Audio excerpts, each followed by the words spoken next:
सिंह चौहान में बयान। कमांडेंट शैलेंद्र प्रताप सिंह ने बहाली के नाम पर मांगा था 30,000 रुपये। बहाली की पहली किस्त 10,000 रुपये सतीश चंद्र वर्मा से ले रहा था, तो सेंध से बच निकला चोर, यानी पिछले गेट से निकल भागा कमांडेंट शैलेंद्र प्रताप बरेली। हवस के भूख में आदमी को आदमखोर बना दिया, इज्जत को ताक पर जिंदगी का हरामखोर बना दिया। ये है शेर होमगार्ड विभाग के भ्रष्ट अफसरों पर पूरी तरह से सटीक बैठता है। इन्हें मालूम है कि महिलाओं का शारीरिक शोषण करें या जवानों से टारगेट फिक्स कर हर माह लाखों रुपए की वसूली शासन स्तर से उनके खिलाफ सख्त कार्रवाई नहीं होती है। विभाग से ज़्यादा जांच चलती है या फिर निलंबन की कार्रवाई। कुछ माह बाद मनमाफिका अफसर शासन या मुख्यालय पर आ गए तो बड़ा चढ़ावा चढ़ाकर हो जाएगी बहाली। यही वजह है कि ये विभाग भ्रष्टाचार के अकंठ में डूबकर 1-2 माह बाद अपनी काली कमाई की वजह से सुर्खियों में छाया रहता है। अब देखिए, बलरामपुर में एक होमगार्ड को दूसरे होमगार्ड से घूस की रकम लेते हुए एंटी करप्शन टीम द्वारा पकड़ा गया। होमगार्ड ने कहा कि घूस की रकम कमांडेंट चंदन सिंह के कहने पर ले रहा हूं। एफआईआर में होमगार्ड और कमांडेंट का नाम दर्ज हो गया। होमगार्ड तो जेल गया, लेकिन क्या कमांडेंट के खिलाफ कार्रवाई हुई? नहीं। ठीक इसी तरह 13 फरवरी को बरेली में होमगार्ड सतीश चंद्र वर्मा से वसूली मैन होमगार्ड गौरव सिंह चौहान 10,000 रुपये घूस लेते एंटी करप्शन टीम ने रंगे हाथों पकड़ा।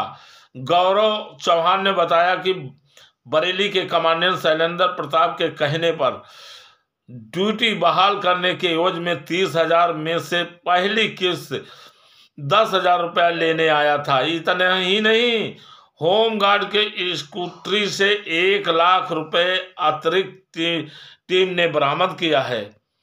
बहरहाल बरेली के बारादरी थाने में होमगार्ड गौरव सिंह चौहान और कमांडेंट शैलेंद्र प्रताप सिंह के खिलाफ एफआईआर दर्ज कर ली गई है। बताया जाता है शैलेंद्र प्रताप सिंह छोटी मोटी बातों पर जवानों में कमियां निकालकर उनको ड्यूटी परेड पर रोक लगा देते थे।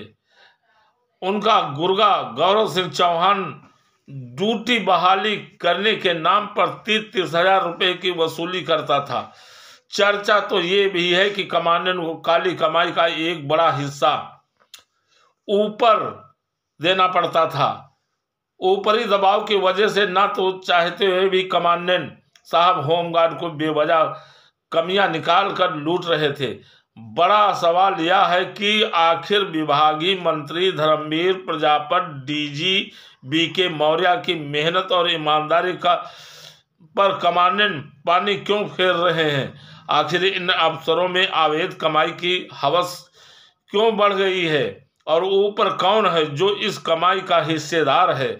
बात जो भी हो, जवानों को लूटने वाला अफसरों पर बर्खास्तगी जैसी कार्रवाई नहीं होती तो इस बात से इनकार किया जा सकता है कि लगभग 90% जिलों में तैनात कमांडेंट भी चंदन सिंह शैलेंद्र प्रताप सिंह बने बैठे हुए हैं।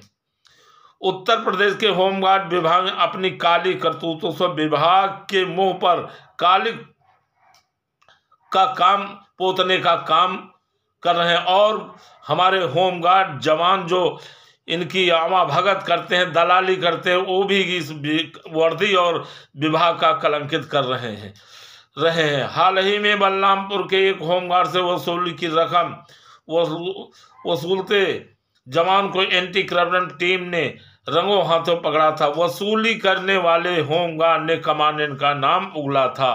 मामला अभी ठंडा भी नहीं हुआ कि 13 फरवरी को बरेली में एक होमगार्ड की ड्यूटी बहाली के नाम पर कमांडेंट शैलेंद्र प्रताप सिंह ने 30,000 रुपए की मांग की।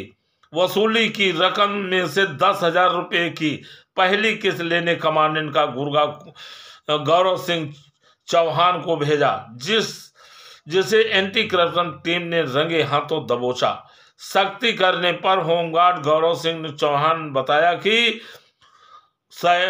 कमांडेंट शैलेंद्र प्रताप सिंह के कहने पर वसूली की रकम ले रहा था। टीम बहाली बरेली के बारादरी थाने में कमांडेंट और होमगार्ड के खिलाफ FIR दर्ज। बता दें कि आमला होमगार्ड सतीश चंद्र वर्मा ने एंटी करप्शन ब्यूरो ने शिकायत दर्ज कराई थी कि आरोप लगाया था कि परेड बहाली के नाम पर उससे रिश्वत मांगी जा रही। बुधवार को सतीश चंद्र रुपया देने के लिए सैटेलाइट बस अड्डे पर पहुंचे। इससे पहले उन्होंने एंटी करप्शन टीम को सूचना दे दी थी। सतीश चंद्र वर्मा ने बस अड्डे पर जिला कमांडेंट के सहयोगी होमगार्ड गौरव चौहान को रुपए दिए। इसी दौरान एंटी करप्शन टीम ने वहां पहुंचकर होमगार्ड गौरव सिंह को पकड़ लिया।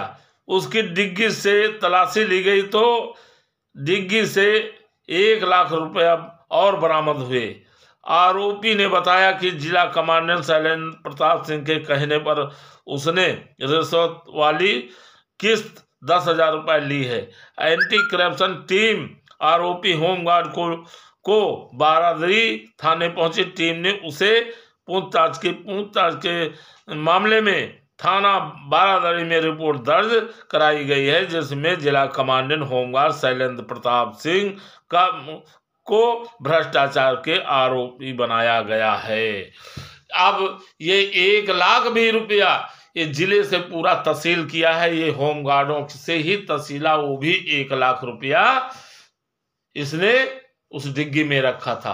अब हम और बता दें, और आपको बता दें कि अब तो आप लोगों को मैं बता दूं, मैं अभी हर जगह जहां जहां एंटी करप्शन के लोग टीमें हैं, मैं उनके नंबर मुहैया कराएंगे। यदि मुझे नहीं बताते हैं तो तत्काल उन नंबरों पर संपर्क करके, और आप जो पैसा ले रहा है पैसा दीजिए, पैसा लीजिए, लेकिन 24 घंटे मुझे पहले बता दीजिए, या मुझे आप लोगों को नंबर मैं दे दूंगा पूरे प्रदेश को, और इनको रंगे हाथ पकड़वाया जाएगा।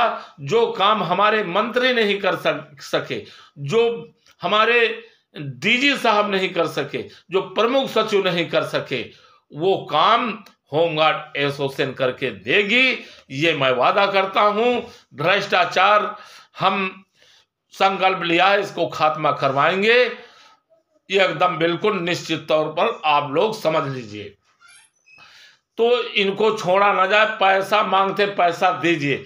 लेकिन ये कुछ होमगार्ड कमांडेंट के पिठलग्गू तहसील मैन उनके गुलाम बन के उनके कहने पर आज होमगार्ड जवान को परेशान किया। वही उंगली उठाते हैं कि इसको नोटिस दो, उसको नोटिस दो, तो अच्छे लोग भी परेशान हैं। ऐसे लतखोर और वर्दी को कलंकित करने वाले होमगार्ड कमांडेंट तो लूट ही रहे, और वैतनिक भी पीछे नहीं है। तो इनका सबक सिखाने के लिए हम सभी मिलके कार्य करें, और इस भ्रष्टाचार को जड़ से इस विभाग से खात्मा करा दें। यूं नहीं कार्रवाई हो रही, बर्खास्तगी नहीं हो रही कि ऊपर तक पैसा जाता है। इसलिए इनके हौसले बुलंद होएं और बेखौफ होके लूट घसूट पूरे प्रदेश में होमगार्डों के साथ हो रहा है। ये बहुत ही निंदनीय है। ये जिन शब्दों में निंदा की जाए वो कम है। मैं मांग करता हूं मंत्री महोदय, जिन्होंने, उनको तो कुछ मालूम नहीं, स्थापना दिवस जिसको न मालूम हो, उस मंत्री का क्या कहा जाए, वो 2062 बता रहे हैं। तो फिर सोचो तुम्हारे लिए, होमगार्ड जवानों के लिए क्या गंभीर है, जिनको एक्ट, संविधान और इसका कानून नहीं मालूम हो, वो ऐसे मंत्री कहने लायक नहीं। वो तो सभी लोग, बहुत कुछ सभी लोग जानते हैं, क्यों नहीं एक्शन लिया जा रहा। और हमारे श्रीमान BK मौर्य DG साहब क्यों नहीं इस पे संज्ञान ले रहे हैं, प्रमुख सचिव क्यों नहीं कड़ी रवैया अपनाते हैं, इनको बर्खास्त क्यों नहीं करके और जेल भेजा जाता है। क्या पहले दोषी यानी मुकदमा लिख गया तो अदालत उसको दोषी मान लेती है? नहीं, उसका उस पे विचार होती है, उस पे गवाही साक्ष्य होती है, उस पे साक्ष्य इकट्ठा किए जाते, तब उसको दोषी करार दिया जाता है, इसके पहले नहीं। और होमगार्ड के पता नहीं कौन इनके पास कानून कहां से पढ़ के हैं, कोई जांच नहीं, और बगैर जांच के तत्काल नोटिस पकड़ा देते हैं। ये कानूनों का उल्लंघन है और तानाशाही है। इसलिए है कि न सरकार संज्ञान ले रही, ना ये विभाग तो बंधा हुआ है, उनके पास से सब पैसा पहुंचता, तो उस पे यही कारण है, भय मुक्त होके जवानों से काली कमाई का धन लूटा जा रहा। तो इस पे कहते हैं कि जीरो टॉलरेंस की बात बिल्कुल एकदम गलत, सरासर गलत है। तो जिन शब्दों में निंदा की जाए वो कम है। और मैं जवाब चाहता हूं इन अधिकारियों मंत्री जी से, आखिर क्यों नहीं कड़ी कार्रवाई की जाती है। ये सोचने वाला विषय है। सभी लोग, मैं ना कहूं वो, उससे अच्छे आप लोग खूब बुद्धिमान है, इसको सोचो, आखिर बेखौफ होके क्यों लूटा जा रहा, जिस पे कोई संज्ञान ना मंत्री के द्वारा ना अधिकारियों के द्वारा नहीं लिया जा रहा। इसलिए इसको देखते हुए बेखौफ होके कानून का तोड़ते हुए एकदम डकैती डाल रहे हैं। तो क्यों नहीं इनके पर मुकदमा लिखा जा रहा है, इनको क्यों नहीं जेल भेजा जा रहा है। ये तो सीधा सीधा अपराध बन रहा है। होमगार्ड को किस कदर से तबाह, लेकिन होमगार्ड भी पीछे नहीं, वो अपने चतुराई में अपना भविष्य नष्ट कर रहा। और नहीं अगर इस पे आवाज उठी और नहीं एसोसिएशन के साथ आए तो आने वाला कल इतना कष्टदायी, दुखदायी कि आधी कमाई अपने घर ले जाओगे, आधी ये बिचौलिया, यही कमांडेंट और अवैतनिक अधिकारी वैतनिक मिलके लूट लेंगे और अपने बच्चों का भविष्य सीधा सीधा बिगाड़ रहे हैं, उनके भविष्य साथ खिलवाड़ कर रहे हैं। अपने मजे से मजा है, उसके बाद जब रिटायर होते हो तब आंसू डाल जाते हो, खुशियां लेके नहीं जाते हो। वो कर्म पहले अगर करें तो शायद खुशियां लेके घर पहुंचेंगे, लेकिन ये बर्बादी खुद दोषी कम होमगार्ड भी नहीं है, वो तो दोषी है ही है, उससे बड़ा दोषी होमगार्ड भी है जो पैसा दे रहा और वो अपनी जबान नहीं। कुछ चुनिंदे जैसे रायबरेली, बरेली और बलरामपुर में जवान ने किया, ऐसे ही होना चाहिए। और देखो अभी सब कुछ ठीक हो जाएगा, ये जितना भ्रष्टाचार जड़ से खत्म हो जाएगा। तो आप लोगों को मैं एंटी करप्शन पूरे प्रदेश की टीमें जहां जहां है मैं दूंगा, और सभी लोग ना मुझे बताएं तो टीम से बताएं और टीम से संपर्क करें। पैसा मांगते हैं दीजिए और रंगे हाथ इनको पकड़ाइए, मैं यही कहना चाहूंगा। जय हिंद, जय भारत। प्रदेश अध्यक्ष रामेंद्र कुमार यादव, उत्तर प्रदेश, लखनऊ।